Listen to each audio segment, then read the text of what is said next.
Hi, thank you for joining me in another episode of Chad Sports Talk. You don't know, my name's Chad, and take a dive into world sports.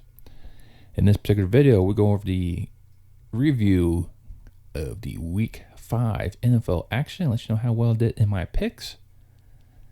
And before we begin, you go ahead and hit that thumbs up for me, give me a like.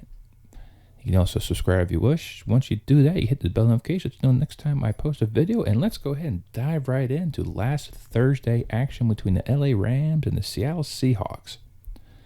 This lived up to a very good matchup between two very good NFC West teams. Unfortunately, Russell Wilson jammed a finger on Darnold's head on his helmet, so he wasn't able to play for the rest of the game. And he could be actually out at least 4 weeks, so that looks really bad for Seattle right now. But who had Geno Smith throwing a touchdown on their parlay card? Actually, I didn't.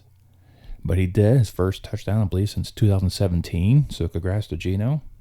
He looked like a veteran quarterback leading team out there again. He didn't look like he was a backup. He was actually calling plays, checking the line. I mean, he was running the offense. So I think Seattle should be able to win a couple games, depending on their schedule. I haven't really looked at it. So they could, still keep themselves in it until Russell returns. On the other side, Matthew Stafford was still lingering with his little finger issue, but it wasn't enough to discomfort him as the Rams won 26-17. Moving into Sunday. Let's go ahead and start with the early matchup, the game from Mario, England.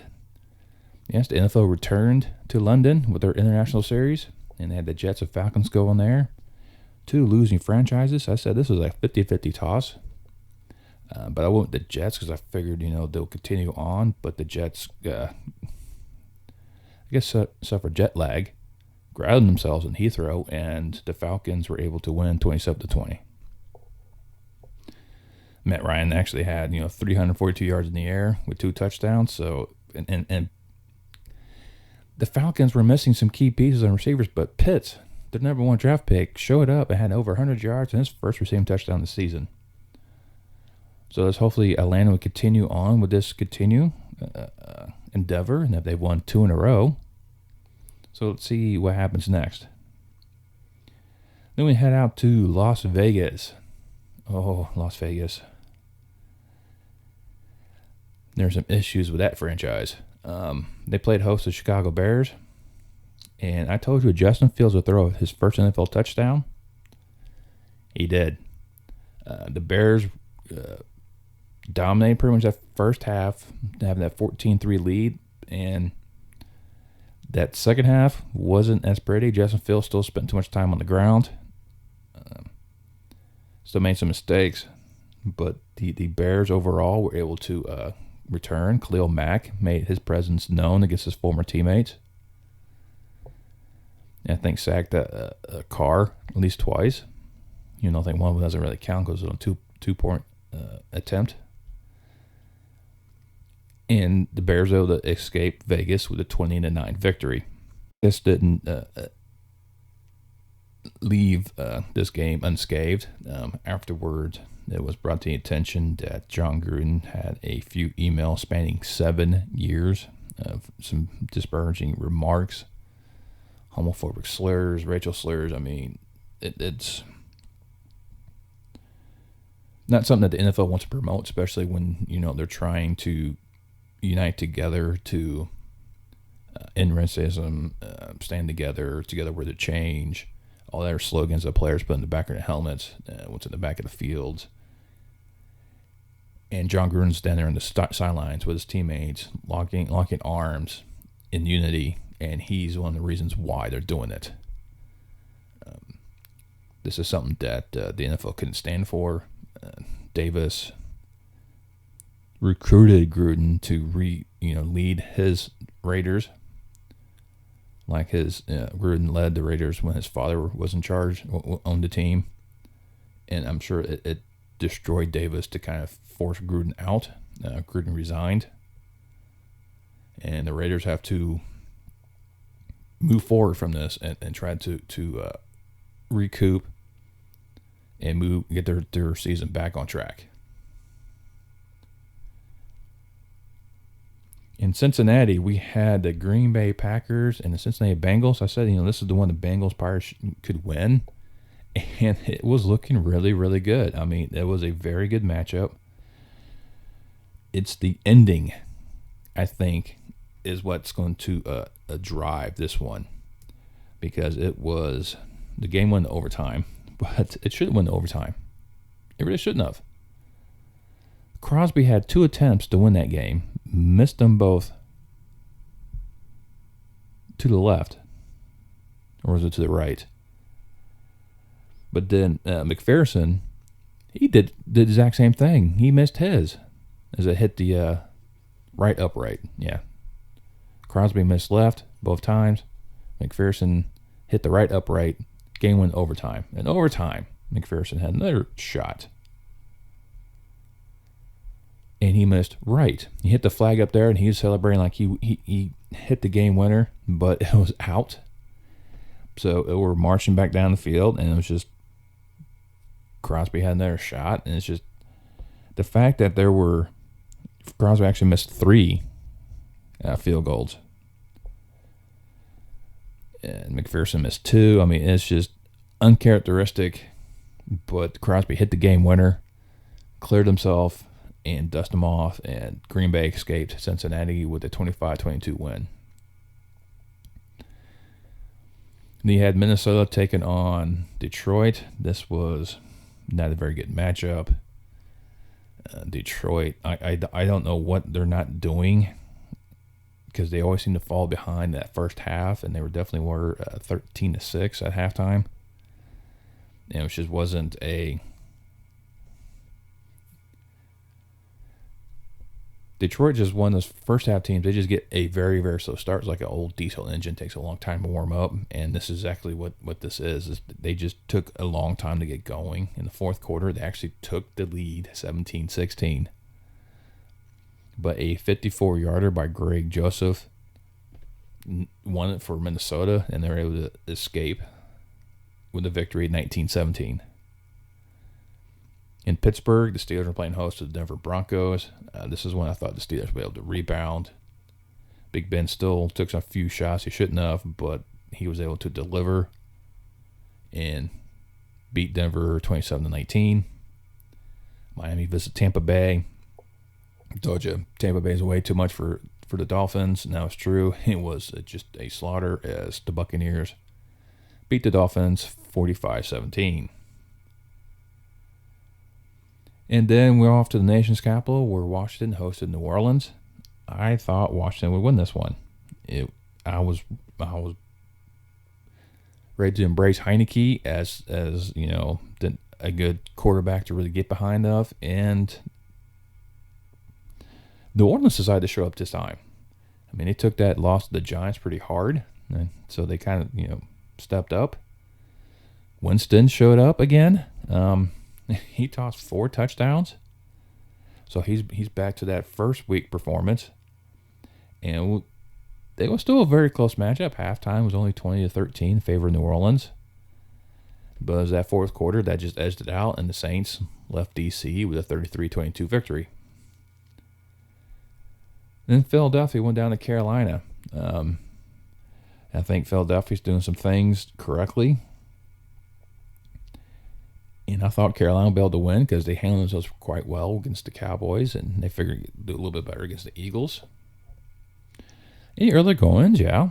In the first half, it was 15-6, so it looked like a really wild baseball game. But Philadelphia showed up that second half, took over, and escaped Charlotte with a 21-18 win. Tennessee visiting Jacksonville. Jacksonville's another hot mess of a franchise. I'm surprised Urban Meyer's still with the team. And Tennessee was able to right their ship. Derrick Henry was running the muck. He had 3 touchdowns himself. The Titans easily went past Jacksonville 37-19. Down H-Town, the Texans were playing host to New England. I thought New England would be able to handle them. But Houston had other ideas. they decided to show up in this game and gave New England everything they could possibly handle. And the halftime, once again, was a weird baseball score. 15-9. Looked like, Astros were leading the Red Sox. But the second half, New England came back. Jan Jones was leading them. And then Nick Folk buries the game winner for the Patriots. And they escaped Houston with a 25-22 victory. In SoFi, it was a scoring fest in that fourth quarter. I mean, who would have thought how this game would have went? Leading the Chargers 27-21 heading into that fourth quarter. And it was just whoever can score. It was big play to big play. It reminded me of Arkansas Ole Miss at the end of their game. It was just defense went, okay, you just go. You just go do your thing. And it was just one of those wild games, wild finishes, where everyone was just scoring. I think it was like a mixed extra point on there as well. The Chargers put up 26 points in the fourth quarter. Cleveland put up 15. I mean, it was a wild game. I think Cleveland tried to do last-minute heroics, and it wasn't enough. Eckler and Hebert were just phenomenal for the Chargers, and the Chargers escaped Cleveland with a 47-42 victory. But how could a team to score 40 points, no turnovers, over 300 yards passing, 100 yards rushing, and still lose? Welcome, Cleveland Browns. Great entertaining game. If you ever watch it on replay too, it was phenomenal. Down to Big D playing host to their division rival Giants. I went on the limb on this one. I said the Giants going to upset them. And Dak was trying to make it happen. I mean, he had a few miscues. That's unprecedented for Dak. But the Giants could not capitalize. The Cowboys defense stepped up when they had to. Fortunately for the Giants, Barkley rolled his ankle really bad. It swelled up. Daniel Jones got his bell rung. He could barely walk straight, so he's definitely has a concussion. And then Galladay went out with the knee, so you're going to miss two key aspects of their offense. Their quarterback might be out this upcoming week. I haven't heard anything yet by the time this video posts. So the G-men are in some trouble due to their injuries, which is unfortunate for them. And Dallas, despite their earlier miscues, just rolled. Dak made some huge bombs to CeeDee Lamb and Amari Toomer.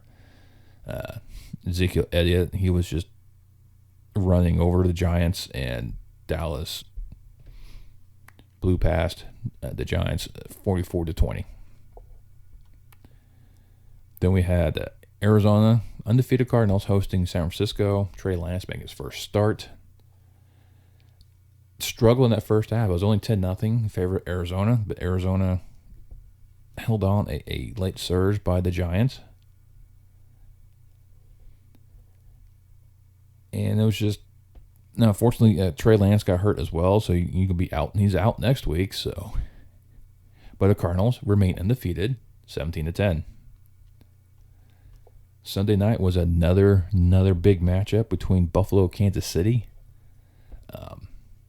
Allen showed up. Mahomes is not being himself. He made a lot of costly errors. There's even he had a pick six. I mean, this is not the Mahomes we're used to. It's not the Kansas City offense we're used to. Their defense is just Swiss cheese. And Buffalo dominated Kansas City and won 38-20.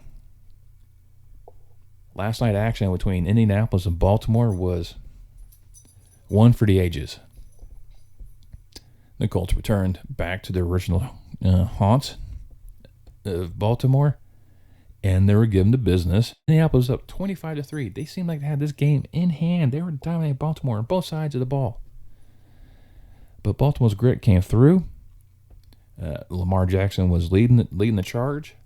They had some great 2-point conversions in the fourth quarter. I mean, they had not one but two of them. They took the game into overtime, and it was just DeMar just let them down. Like I said, 22 straight unanswered points, and the Baltimore Ravens came out on top, 31-25. Well, there's my that's the recap, and can I let you know I went 11-5 this week. That's right, I'm back on top, baby. Kind of shake off that first weekend of October jitters going on there.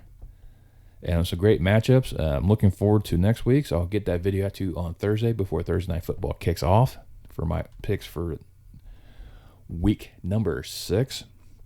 Quarterback injuries floating around. Might be a few trades falling out there. Maybe some unforeseen signings. Maybe Cam Newton returns. Maybe Nick Foles gets traded out of Chicago, so Chicago get out of that deal. But only time will tell. Just gotta see how things kind of play out, and it should be interesting. And like I said, next Thursday I get that video out for you for my week 6 picks, and I'll see you soon on Chad Sports Talk.